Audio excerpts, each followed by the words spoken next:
ఇప్పుడే జీ5 app download చేయండి. చూడండి మీ ఫేవరెట్ టీవీ షోస్ ఎప్పుడైనా ఎక్కడైనా. తాలి కట్టేశాను. అమ్మవారి సాక్షిగా నీ మెల్లో పసుపు కొమ్ము వేశాను. నిన్ను నా సొంతం చేసుకున్నాను.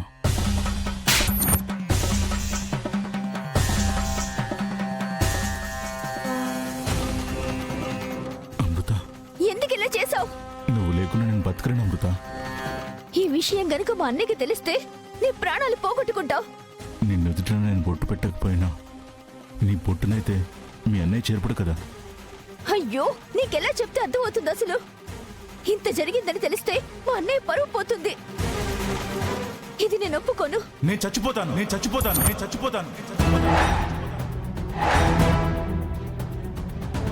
ఆ అమ్మవారి సాక్షిగా తాలి కట్టాను. దీన్ని గనక నువ్వు తీస్తే మాత్రం నా ప్రాణాలు నేనే తీసేసుకుంటాను. ఎంత పని చేసావు బావా? ఇప్పుడు ఈ విషయం అన్నయ్యకి ఎలా చెప్పాలి? వెళ్ళి కాళ్ళ మీద పడదాం. అయ్యో, ఎందుకు ఇలా పిచ్చి పని చేసావు? మీ అన్నయ్య నాగవల్లి మెళ్ళో తాళి కట్టినందుకు ఎన్ని గొడవలయ్యాయో తెలుసు కదా. అన్నీ తెలుసు కూడా ఎందుకు ఇలా పిచ్చి పని చేసావు? అమృత, నేను నీ మెల్లో తాలి కట్టినట్టుగా ఎవ్వరికి చెప్పకు. అలాగని దీన్ని తీయకు. మీ ఇంట్లో ఎలా చెప్పుకుంటావో ఏం చెప్పుకుంటావో గానీ మేనేజ్ చెయ్యి. కొన్ని రోజులు ఓపిక పడితే మన ప్రేమని మీ అన్నయ్య ఒప్పుకునేలాగా ప్రయత్నం చేద్దాం. ఆ తర్వాత మనకు పెళ్లి చేస్తారు. అప్పుడు అగ్ని సాక్షిగా ఈ పసుపు కొమ్ము స్థానంలో మంగళసూత్రాలుంటాయి. మళ్ళీ మళ్ళీ కాదు, వచ్చే జన్మలో అయినా సరే నేనే నీ మెల్లో తాళి కడతాను. నువ్వు నా మరదలుగా ఉండాలి. నేను నిన్ను భార్యగా చేసుకోవాలి.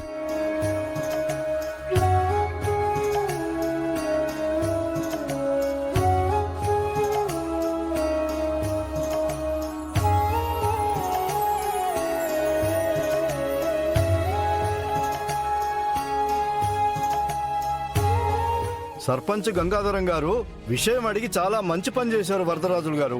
మీరు చెప్పిన దాన్ని బట్టే మన ఊరి ధర్మకర్తగా ఆయన తీర్పు చెప్తాడు.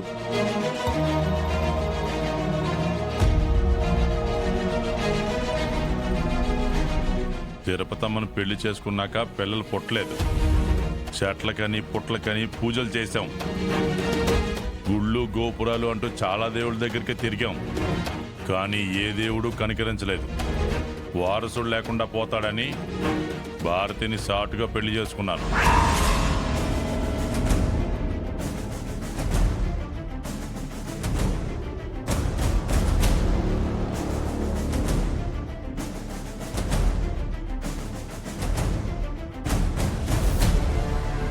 పిల్లల కోసం ముక్కులు చెల్లించుకుంది నిజమే కాని మరో పెళ్లి చేసుకుంటానని నన్ను ఒక్క మాటైనా అడుగుండాల్సింది. నేనేమి పెళ్లి జరిపించేదాన్ని? భారతి గర్భవతి అయ్యాక తనని ఇంటికి తీసుకొచ్చి ఊరు వాళ్ళ ముందు విషయం బయట పెడదాం అనుకున్నాను. అని అమ్మవారు కరుణించిందేమో తిరుపతమ్మ నెల తప్పింది. వెంకటపతిరాజు దేవరాజు ఇద్దరు ఒకే టైంలో పుట్టారు.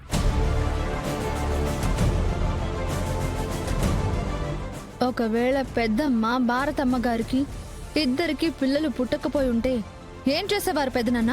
అంత దూరం ఆలోచించలేదమ్మా. అయితే ఏం ఆలోచించారు?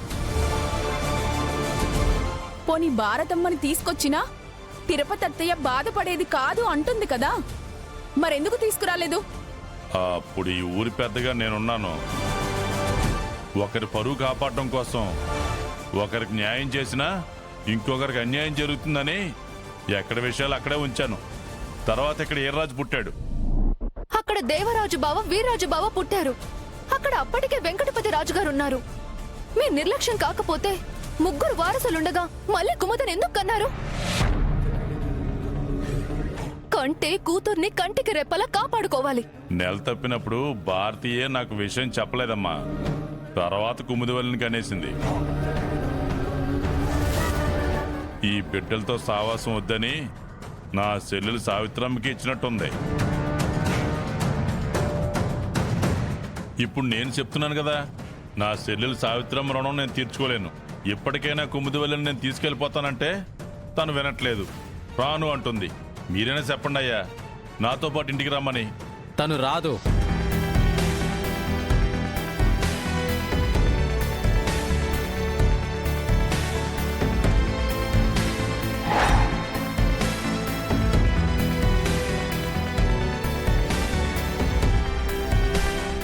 గంగాధరం గారికి తోడబుట్టకపోయినా ప్రాణం కంటే ఎక్కువగా చూసుకున్నారు. దేవుళ్ళంటే అన్నయ్య తోడుండగా ఏ అమ్మాయి అయినా వెళ్తుందా? తల్లైనా తండ్రైనా అన్నీ తానేం చెప్పింది కదా, ఇంకా ఎందుకొస్తుంది? కన్న బిడ్డ కోసం ఆరాటపడుతున్న తండ్రి బాధని పంచాయతీ ధర్మకర్తగా నువ్వు అర్థం చేసుకోవాలి గంగా. ఒక చెల్లి మీ ఇంట్లో అడుగు పెట్టినందుకే ఇంకా క్షోభ అనుభవిస్తుంది. ఇంకొక చెల్లిని ఎలా అడుగు పెట్టనిస్తాను?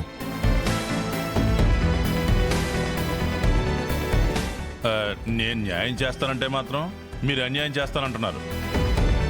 జరిగిన దానికి నేను ఏం చేయలేను. కావాలంటే నా భార్య చేతులు పట్టుకుని అవే కాళ్ళు అనుకుని క్షమాపణ అడుగుతాను.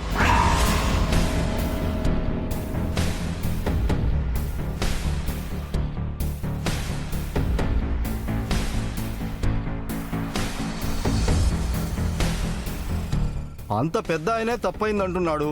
ఈ వయసులో ఆయన్నేం శిక్షిస్తారండి? అతనే కుముదని వెంకటపతిరాజుని వాళ్ళ ఇంటికి రమ్మంటున్నాడు. వాళ్ళే రానప్పుడు ఆయనేం చేస్తాడు? ఆయనేం కావాలని చేయలేదు కదా. వరదరాజులు గారు కూడా కాదు అంటే అప్పుడు శిక్షిస్తే ఒక అర్థం ఉంటుంది. తిరుపతమ్మ గారికి పిల్లలు పుట్టలేదని తొందరపడ్డాడు.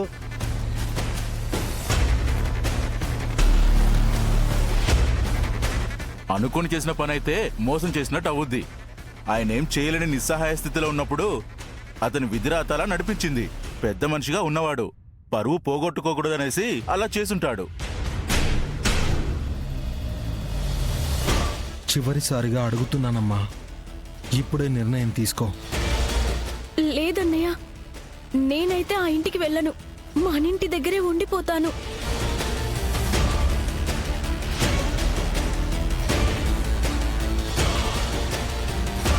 ఆలోచించుకో కుముదా. ఇన్నాళ్ళు గంగాబావే మీ అన్నయ్య అనుకున్నావు కాబట్టే సంతోషంగా ఉన్నావు. ఇప్పుడు నీకంటూ నాన్న ఉన్నాడు, అన్నయ్య ఉన్నాడు. ఒక కుటుంబమే నీ కోసం ఎదురు చూస్తోంది.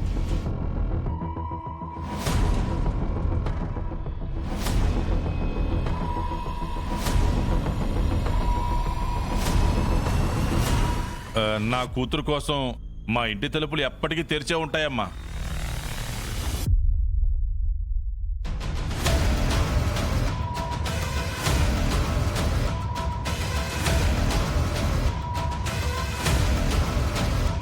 ఎంతకన్నా ఎవరు చెప్తారు? మా అన్న ఒక మెట్టు దిగేసి కూతుర్ని రమ్మని పిలుస్తా ఉండాడు. అయినా సరే మీరే కనికరించట్లేదు. తనకి మీ దగ్గరికి రావడం ఇష్టం లేదు అన్నప్పుడు ఎందుకు బలవంతం చేస్తున్నారు?